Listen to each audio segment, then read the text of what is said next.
Perkenalkan, nama saya Hanifah Prangesti dari kelas A5. Di sini saya akan menjelaskan pengertian tentang Jean Piaget. Jean Piaget adalah seorang psikolog perkembangan asal Swiss yang sangat berpengaruh dalam memahami bagaimana anak-anak berpikir dan belajar. Teorinya tentang perkembangan kognitif anak-anak masih menjadi rujukan penting hingga saat ini. Apa itu perkembangan kognitif? Perkembangan kognitif mengacu pada perubahan dalam cara berpikir, memahami, dan belajar yang terjadi seiring bertambahnya usia. Piaget percaya bahwa anak-anak tidak hanya menyerap informasi dari lingkungan, tetapi juga secara aktif membangun pemahaman tentang dunia. Teori tahapan perkembangan kognitif Piaget. Piaget membagi perkembangan kognitif anak menjadi beberapa tahapan, di mana setiap tahap ditandai dengan cara berpikir yang khas. Yang pertama yaitu tahap sensori motor dari 0 sampai 2 tahun. Yang kedua yaitu tahap praoperasional dari 2 sampai 7 tahun. Yang ketiga yaitu tahap operasional konkret dari 7 sampai 11 tahun. Yang keempat yaitu tahap operasional formal 11 tahun ke atas. Halo semuanya, perkenalkan nama saya Marwah Fizanaila dari kelas A5 dan dari kelompok 3. Di sini saya akan menjelaskan tahapan sensori. Sensori motor terbagi menjadi 6 tahap, yaitu yang pertama ada refleks yang terjadi pada 1 bulan awal kelahiran. Selama tahap ini, anak memahami lingkungan murni melalui refleks bawaan seperti menghisap dan melihat. Yang kedua, reaksi sirkuler primer yang terjadi pada usia 1-4 bulan. Subtahap ini melibatkan koordinasi sensasi dan skema baru. Misalnya, seorang anak mungkin secara tidak sengaja menghisap ibu jarinya dan kemudian dengan sengaja mengulangi tindakan tersebut. Tindakan ini diulangi karena bayi menganggapnya menyenangkan. Dan yang ketiga, reaksi sirkuler sekunder terjadi pada usia 4-8 bulan. Selama subtahap ini, anak menjadi lebih fokus pada dunia dan mulai dengan sengaja mengulangi suatu tindakan untuk memicu respon di lingkungan. Misalnya, seorang anak akan dengan sengaja mengambil mainan untuk dimasukkan ke dalam mulutnya. Yang keempat, koordinasi reaksi terjadi pada usia 8-12 bulan. Selama subtahap ini, anak mulai menunjukkan tindakan yang disengaja dengan jelas. Anak juga dapat menggabungkan skema untuk mencapai efek yang diinginkan. Anak-anak mulai menjelajahi lingkungan sekitar mereka dan akan sering meniru perilaku yang diamati dari orang lain. Yang kelima, ada reaksi sirkuler. Terjadi pada usia 12-18 bulan. Anak-anak memulai periode eksperimen coba-coba selama tahap kelima. Misalnya, seorang anak mungkin mencoba suara atau tindakan yang berbeda sebagai cara untuk mendapatkan perhatian dari pengasuh. Dan yang terakhir, keenam, pemikiran representasi awal. Terjadi pada usia 18-24 bulan. Anak-anak ini mulai mengembangkan simbol untuk mewakili peristiwa atau objek di dunia dalam subtahap sensori motor akhir. Selama waktu ini, anak-anak mulai bergerak menuju pemahaman dunia melalui operasi mental murni melalui tindakan. Mereka mungkin menghubungkan boneka binatang kucing dengan kucing yang asli yang pernah berinteraksi dengan mereka. Pada tahap ini, anak mulai menggunakan pikiran mereka, bukan hanya tindakan fisik, untuk memahami apa yang terjadi di sekitar mereka. Perkenalkan, nama saya Muhammad Rifal Maulana dari kelas A5. Di sini saya akan menjelaskan tentang tahap praoperasional dalam perkembangan peserta didik. Tahapan praoperasional adalah salah satu fase dalam teori perkembangan kognitif Jean Piaget yang terjadi pada anak usia 2 hingga 7 tahun. Pada tahap ini, anak-anak mulai mengembangkan kemampuan berpikir simbolis, namun masih memiliki pemahaman yang terbatas tentang logika. Ciri-ciri utama tahapan ini adalah 1. Pemikiran simbolis, yaitu anak mulai menggunakan kata-kata, gambar, atau objek sebagai simbol untuk mewakili sesuatu. Yang kedua, egosentrisme, yaitu anak cenderung melihat dunia dari sudut pandangnya sendiri dan sulit memahami perspektif orang lain. Yang ketiga, pemahaman terbatas tentang logika, yaitu mereka belum bisa memproses konsep logika seperti sebab akibat atau membedakan antara realitas dan fantasi dengan baik. Yang keempat, keterbatasan dalam konservasi, yaitu anak belum dapat memahami bahwa suatu objek dapat tetap sama meski bentuk atau ukurannya berubah. Misalnya, saat air dipindahkan dari gelas tinggi ke gelas pendek. Sekian, Aris. Perkenalkan, nama saya Rika dari kelas A5 dengan NIM 240602283. Jadi di sini saya akan menjelaskan tentang tahapan operasional konkret menurut Jean Piaget. Tahapan operasional konkret menurut Jean Piaget terjadi pada anak 7-11 tahun, di mana menurut Jean Piaget ini menjadi titik awal perkembangan anak dalam pemikirannya secara logis. Indikator perkembangan tahapan ini ditandai dengan yang pertama, anak mampu berpikir secara logis atau konkret. Yang kedua, anak mampu memahami bahwa orang lain juga memiliki pandangan sudut yang berbeda. Yang ketiga, anak mampu menggunakan prinsip-prinsip yang mampu memecahkan masalah dalam dunia fisik. Yang keempat, anak mampu menggunakan prinsip-prinsip untuk bentuk-bentuk yang berbeda. Yang terakhir, anak menjadi kurang egoistisnya. Terima kasih. Perkenalkan, nama saya Alifa Herunisa. Di sini saya akan menjelaskan mengenai tahap operasi formal dalam perkembangan pasar penduduk. Tahap operasi formal terjadi pada umur 11-12 tahun ke atas. Pada tahap ini, seorang remaja berpikir logis sesuai hipotesis dan dapat mengambil kesimpulan dari apa yang diamati pada saat itu.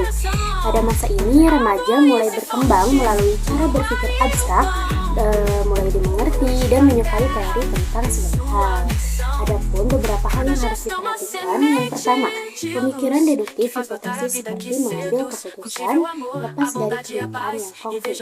Jadi, seorang dapat mengambil kesimpulan dari suatu proporsi yang diasumsikan tidak perlu berdasarkan kenyataan yang real. Assalamualaikum warahmatullahi wabarakatuh. Perkenalkan, nama saya Nur Anisya dari kelas 5A kelompok 3. Di sini saya akan melanjutkan materi yang telah disampaikan oleh rekan saya yang bernama Nur Alfiah, yaitu tentang proses pembelajaran yang dikemukakan oleh Jean Piaget. Yang pertama, ada aktifkan siswa. Guru perlu mengaktifkan siswa secara optimal dalam kegiatan belajar mengajar.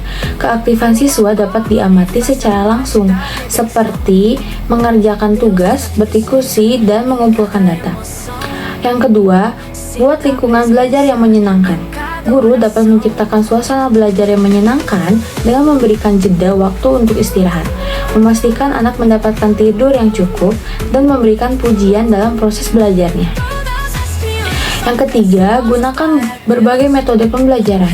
Guru dapat menggunakan berbagai metode pembelajaran seperti metode bercerita, storytelling, atau pembelajaran kolaboratif. Yang keempat, memberikan umpan balik secara teratur. Guru dapat memberikan umpan balik secara teratur kepada siswa. Yang kelima, memberikan tantangan yang sesuai. Guru dapat memberikan tantangan yang sesuai dengan kemampuan siswa. Yang terakhir, konsisten.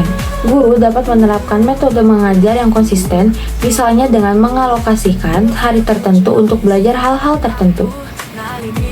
Proses pembelajaran tidak hanya ditentukan oleh aktivitas fisik semata, akan tetapi juga ditentukan oleh aktivitas non-fisik seperti mental, intelektual, dan emosional. Oleh sebab itu, sebetulnya aktif dan tidak aktifnya siswa dalam belajar hanya siswa yang mengetahuinya secara tidak pasti. Kita tidak dapat memastikan bahwa siswa yang diam mendengarkan menjelaskan tidak berarti pasif. Demikian juga sebaliknya, belum tentu siswa yang secara fisik aktif memiliki kadar aktivitas mental yang tinggi jauh. Kenalkan, nama saya Nur Alfia, saya dari kelas A5, NIM saya 240600294. Di sini saya akan menyampaikan sebuah materi proses pembelajaran menurut Pian Piase. Jadi, proses pembelajaran guru harus menempatkan siswa sebagai subjek belajar. Dengan demikian, dalam pelaksanaan proses pembelajaran di dalam kelas, guru perlu mengaktifkan siswa secara optimal. Dalam kegiatan belajar mengajar di dalam kelas, diwujudkan dalam berbagai bentuk kegiatan seperti mendengarkan, berdiskusi, memproduksi sesuatu, atau menyusun laporan, memecahkan masalah, dan lain sebagainya. Keaktifan siswa itu ada yang secara langsung dapat diamati, seperti mengerjakan tugas, berdiskusi, mengumpulkan data, dan lain sebagainya. Akan tetapi, juga ada yang tidak bisa diamati, seperti kegiatan mendengarkan dan menyimak. Itulah materi yang dapat saya sampaikan. Perkenalkan, nama saya Nadia Fitriani dengan NIM 240600289, kelas A5. Di sini saya akan melanjutkan materi teori Piase mengenai faktor yang mempengaruhi perkembangan kognitif anak. Ada 6 faktor yang mempengaruhi kognitif anak menurut teori Piase. Yang pertama ada faktor hereditas. Hereditas atau keturunan ini dipengaruhi oleh gen dan struktur kromosom yang diwariskan kepada anak dari kedua orang tuanya. Dengan kata lain, menurut teori ini, inteligensia seorang anak sudah ditentukan sejak lahir, bahkan bisa jadi sejak dalam kandungan ibunya. Kemudian yang kedua ada faktor lingkungan. Faktor lingkungan sebagai salah satu bagian yang dapat mempengaruhi perkembangan kognitif anak. Sehingga saraf inteligensia anak sangat dipengaruhi oleh lingkungan, pendidikan, sosial budaya, pola asuh kedua orang tua, serta pengalaman yang ia peroleh dari alam sekitarnya. Kemudian yang ketiga ada faktor kematangan. Dalam teori kognitif Piase, faktor kematangan berkaitan erat dengan perkembangan fisik anak. Perkembangan fisik berkenaan dengan perkembangan organ-organ yang digunakan sebagai alat untuk berpikir, seperti kematangan susunan saraf pada otak. Kemudian yang keempat ada faktor pembentukan. Pembentukan adalah segala keadaan di luar diri seseorang yang mempengaruhi perkembangan inteligensi. Ada 2 pembentukan. Yang pertama ada pembentukan sengaja, pengaruh sekolah formal, dan yang kedua ada pembentukan tidak sengaja, pengaruh alam sekitar. Yang kelima ada faktor minat dan bakat. Minat mengarahkan pada perbuatan kepada tujuan dan merupakan dorongan untuk berbuat lebih giat dan lebih baik. Seseorang yang memiliki bakat tertentu akan semakin mudah dan cepat mempelajarinya. Kemudian yang terakhir ada faktor kebebasan, yaitu keleluasaan manusia untuk berpikir menyebar, yang berarti manusia dapat memilih metode tertentu dalam memecahkan masalah. Assalamualaikum warahmatullahi wabarakatuh. Perkenalkan, nama saya Gibran Rizky Hidayat dari kelompok 3 kelas A5 PGSD. Di sini saya akan mempresentasikan materi yang berkaitan dengan perkembangan kognitif peserta didik. Perkembangan kognitif peserta didik berkaitan dengan kemampuan mereka dalam memperoleh pengetahuan dan makna dari informasi dan pengalaman yang didapatkan. Perkembangan kognitif yang baik dapat mempengaruhi pemahaman konsep peserta didik, sehingga dapat mempengaruhi prestasi mereka. Ada beberapa hal yang berkaitan dengan perkembangan positif dari kognitif peserta didik. Yang pertama ada tahapan perkembangan kognitif, yang kedua ada fungsi kognitif, yang ketiga ada peran kognitif dalam pembelajaran, dan yang terakhir ada cara mengembangkan perkembangan kognitif. Sekian penjelasan materi dari saya. Wassalamualaikum warahmatullahi wabarakatuh. Assalamualaikum warahmatullahi wabarakatuh. Perkenalkan, nama saya Wilda Hasanah Aprilianti Santana. Saya berasal dari kelas A5. Di sini izinkan saya untuk menjelaskan aspek utama yang meliputi perkembangan peserta didik. Untuk yang pertama ada aspek fisik. Hal ini berkaitan dengan perkembangan tubuh atau keterampilan motorik seperti pertumbuhan tinggi badan, berat badan, dan lain-lain. Untuk yang kedua, ada aspek kognitif. Hal ini berkaitan dengan perkembangan kemampuan berpikir peserta didik untuk memecahkan masalah, pengambilan keputusan, dan kreativitas. Untuk yang ketiga, ada aspek emosional. Hal ini berkaitan dengan perkembangan atau pengendalian emosi yang dihadapi peserta didik, serta memahami perasaan orang lain atau disebut empati. Untuk yang keempat, ada aspek sosial. Hal ini berkaitan dengan bagaimana cara peserta didik untuk berinteraksi dengan orang lain yang meliputi hubungan antar pribadi, kemampuan beradaptasi, dan lain-lain. Dan untuk yang kelima, ada aspek moral. Hal ini berkaitan dengan nilai etika seseorang atau peserta didik untuk mengetahui benar atau salahnya hal yang mereka lakukan. Untuk selanjutnya akan dilanjutkan oleh praktek.